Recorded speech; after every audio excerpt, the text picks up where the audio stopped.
Hi guys, in this video we are going to discover your timeline.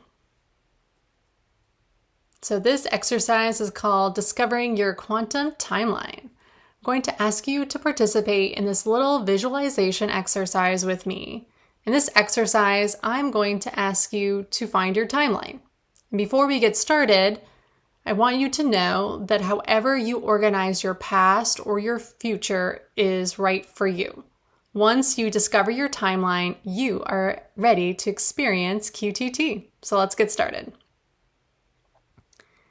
If you were to ask your unconscious mind where your past is and where your future is, you might say, it's from the right to the left, or it's from front to back, or it's from down or in some direction from you in relationship to your body.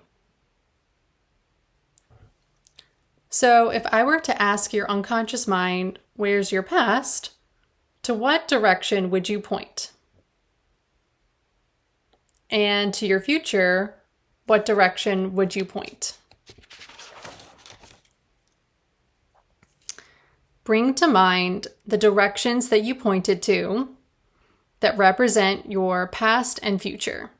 Do you notice that they imply a line? If not, for the purpose of this exercise, could you imagine they imply a line? Good.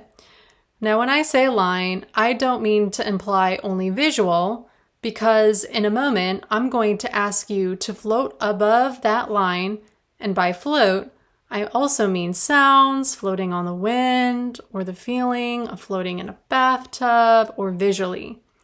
However you float above your timeline is perfect. So can you just float above your timeline?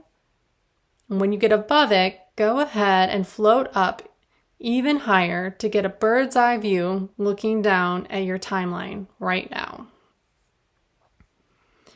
Now, remaining high above your timeline, float back into the past. Are you there? Now notice how it feels and sounds like to have this high perspective, a safe distance, way above the past. You there? Good. Now turn around and float back toward now and stop there. Are you there? Good. And now float out to your future. Are you there?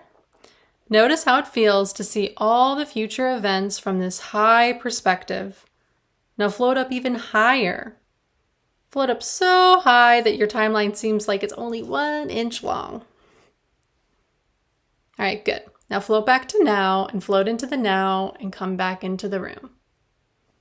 How was that? So you, my friend, just discovered your timeline, and this is the timeline that we are going to use when we do quantum timeline technique together.